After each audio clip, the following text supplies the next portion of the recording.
KrissyB Squad, welcome back to my channel, KrissyBVlogs. Today I'm coming at you with the video that I talked about in my previous video.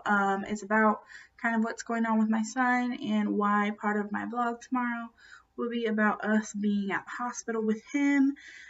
We'll be at Dornbecher Children's Hospital in Portland, Oregon. It's an amazing hospital and our doctor slash surgeon is amazing.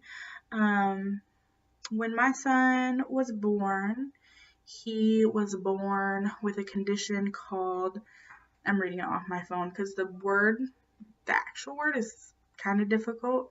I call it something else, but it's called vesicoureteral reflux is what I believe it is, or how I believe it's pronounced. And it's called VUR or urinary reflux, and I call it urinary reflux.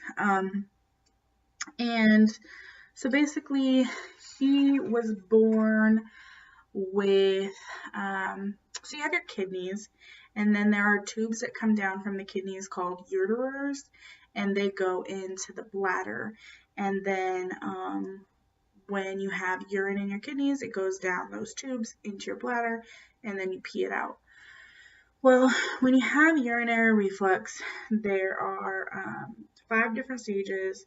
So like stage 1 is like very, very mild. Most kids will grow out of it. Stage 2, kids can usually grow out of it. Stage 3, kids can most of the time grow out of it. Stage 4 and 5, like it's not super likely that they'll grow out of it. So what's happening is when the urine goes down the ureter or the tube from the kidney into the bladder, when the bladder contracts to urinate, the urine is not staying in his bladder and it's going back up the tube.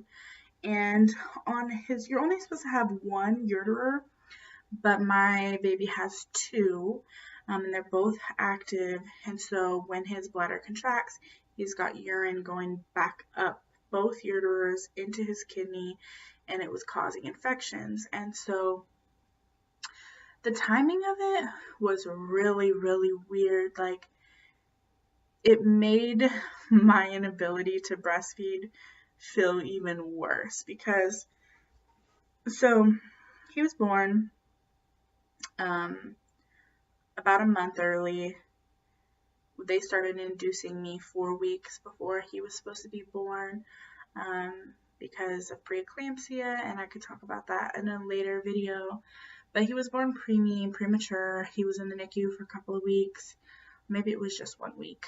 And then we got to go home and I was breastfeeding, and I was amazed that I could breastfeed because I'd always been told, well, we were separated. So I had him in a hospital that didn't have a NICU. And so he was taken away to a different hospital. And because I was still having issues in my preeclampsia, they kept me in the hospital that I was in, and I couldn't go with him. So he was in a different hospital and we were separated, which is supposed to make breast milk production even harder. But I was making sure that I was pumping. The hospital provided me with a low pump, and I was pumping, like, I think at night I was pumping every 2 hours, and then like during the day, because my milk hadn't come in yet, like nothing was coming out during the day, and I was so bored, I just picked it up and I'd pump like every half hour, 45 minutes. Like I just wanted my milk to come in. And I think the second day is when I started getting some out finally. And then when I went to be with him at the NICU, like all of a sudden my milk came in, and I had tons, like not a crazy supply, but enough that I could feed him and also store some. So like when my breast milk like disappeared, it was so weird. When it went away, I was feeding my son, plus I had like 50 or 46, I think it was 46 ounces stored in my freezer. So I was producing plenty, and then one day like my supply was like half of what it was. I was like, what the heck? So I tried all these supplements, and I tried doing extra stimulation, and I tried lactation bars and just everything. I tried drinking tons of water, eating oats, like I tried everything. It didn't matter. within a week, I was completely dry. Like there's nothing. When I would pump all day, because I was trying to get that supply back, I'd pump all freaking day, every half hour, 45 minutes. And after the entire day, I wouldn't even have 3 ounces of milk. Like, it was nuts. So anyways, I wasn't able to breastfeed after 2 months, and then I had quite a bit of a supply in the fridge, so I started using that up, or in the freezer, and then once that was gone, I had to switch him to formula. So I had a really, really hard time with that, and then shortly after we switched him to formula, I think it was like a week, he started getting UTIs, urinary tract infections. And it was my personal choice and my significant other's choice not to get him circumcised. There's no judgment to people that do get their kids circumcised. If you do, I mean, that's your personal choice. I just couldn't bear to put my son through something that wasn't necessary. Like, it's painful for them, and they say that they don't remember and all that, but I just didn't want to do it for my baby. And so he wasn't circumcised at the time, and a week after he had no more breast milk and he was on formula, he started getting UTIs, and we didn't know what was wrong. They would come on so fast and so terrible. Like, one day he was fine, and the next day he had a fever of like 104, and we had no idea what was wrong. So the first time he got it, we went into,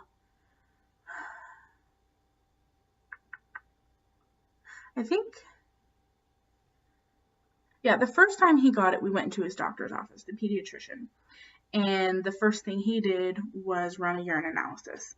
And so we waited in the office until the results came back. He was positive for having an infection, and they gave him a shot in his leg of like a wide range antibiotic to kill lots of bacteria, so a stronger antibiotic. And then they said they had to wait for the culture to come back the next day so that they could know the specific antibiotic for that bacteria strain. And by the way, I apologize if this seems stressful. It is pretty stressful for me. And I'm sorry if I seem like I'm rambling a lot. That's just kind of who I am. So anyways, back to the point. They called us back, told us what type of bacteria it was and what antibiotic he needed. We went and got the antibiotic, and we put him on it, and he was good to go. The doctor said if this is the only UTI he gets, we don't have to worry about it. If he gets another UTI, I'm going to refer him to the children's hospital, to a urologist, to see what's going on. Because it's just, especially for boys, UTIs in a baby that's well taken care of and clean and all that, it just doesn't make sense. So we did the round of antibiotics. They worked fabulously, minus the freaking diarrhea. Every single time he had to start on a new antibiotic, diarrhea. Terrible, terrible diarrhea, and his skin is so sensitive that no matter how many times I changed him, no matter how much preventative cream I put on him, he would always get a terrible rash. Like, my living room would be covered in freaking towels, so I could just let my poor baby lay there naked and just pee everywhere. But the only thing that really, really helped the rash was just letting it air out. No diaper, and putting freaking cornstarch. So he would be laying butt naked on my living room floor. This happened at least 6 times. Butt naked on my living room floor. I'd have the heater up because it was winter time. And he'd be laying there with cornstarch powder all over the towels and all over his butt. Like, it's a good thing that, like, nobody walked in my house that didn't know me, because they'd be like, your baby is naked on towels and it looks like there's cocaine everywhere. But it was just cornstarch because it helped him. Warning though, if your baby has a diaper rash, cornstarch works miracles unless it's a fungus. If it's a fungus that's causing your baby's rash, cornstarch will make it worse. So anyways, he did his first round of antibiotics, took it away, and we were like, okay, good, he's good. Nope. Very, very shortly after that, he got another UTI, and when we called his doctor's office, his doctor wasn't in at the time, and so they sent us to the hospital instead of just bringing us in, which was terrible. Like, I wish we had never gone to the hospital, because when we went to the hospital, it was torturous. Like, they took a urine sample, and just for the limited results where it could just say, oh yeah, there's bacteria present, it took hours just to get those results back. And the results only take like in my doctor's office, like less than 15 minutes. But it took like hours. So we were sitting there in this room, and my baby has a fever of 104, you guys. 104. And I'm just like holding him, and I asked the nurse, I'm like, can we get Tylenol? Like, his fever is getting really high, and it's going up really quickly. Like, he got sick, and a couple hours later, like, his fever was 99. A couple hours later, he was over 104. So I was like, can we get Tylenol, please? His fever's going crazy. The results are taking a very long time. And she's like, yeah, I'll get it for him. Never freaking got it for him. Then another nurse came in. I was like, can we get Tylenol? Like, this isn't working. Like, his fever's just getting higher. I'm really worried about it. Like, there's only so high a fever can go. Didn't get me Tylenol like she said she would. Doctor came in, like, did a spinal tap and like all these things, and I'm like, you guys, can you just freaking check the urine first? And I didn't advocate for that more than just asking for it once, because the doctor freaked me out bad. And he was like, well, if it's something else and we wait for those results, like, it's time is of the essence, like, he could die. And like, so I was like, okay, fine, just do it. And he was crying, and they made me wait outside. Like, I couldn't even be in there with him. Sorry if I get emotional, like, I'm gonna cry. They made me wait outside of the hospital room, and they were doing the spinal tap on him, and he was like screaming, and I was standing outside of his little room in the hospital, in the emergency room, and I'm like sitting there and bawling, and all these staff members and everyone who comes back to the emergency room is just watching me bawl, and I'm like, okay, like, pull it together. Just like I need to pull it together right now. But it was just a terrible experience. And then finally, after the doctor did the spinal tap, I was like, dude, we need to freaking get him some Tylenol. And so finally, hours later, mind you, this was like at least 3 hours after we had been in this room, they finally bring us Tylenol. It was terrible. Ugh. He didn't need the spinal tap. There's nothing wrong with him except for the freaking UTI. Finally, they got the results back, and they were like, okay, we need to do an antibiotic. And because his fever is so high, we're going to keep him overnight in the peds unit. Yeah, he stayed in the peds unit. So the nurses came in, and at this point, for the last few hours, even when he gets sick, he's not usually super lethargic, and he usually eats, because he was just on formula at the time, and he had a big appetite, but he was just so lethargic and felt so terrible that he wouldn't even eat this time around. So, he was pretty dehydrated, and the nurse came in and was like, we need to put him on antibiotics, so we need to do an IV. And I was thinking, like, can't you guys just use the same shot that his doctor used, and then we could just start the antibiotics, like, later? And they're like, no, we can't do that. And plus, if we need to administer any other medication or fluids or whatever, we just want to have an IV in. I was like, okay. Especially since we were getting admitted, I just agreed to it. So the ER nurse tried a few times to get a vein, and she blew 2 veins. No, she blew 1 vein, and she kind of got freaked out by it, and I was definitely freaked out by it. And then she went and got one of the other nurses, and she was digging around trying to get one of his veins, and she couldn't, and so they called the best nurse on the floor, blah, blah, blah, and she, at least in my experience, wasn't the best nurse. She was kind of a jerk. I know nurses have extremely difficult jobs, but like, it was terrible. This nurse came in, and she was trying to get a vein. She blew 2 friggin' veins, and she stuck him like 4 times and blew 2 veins.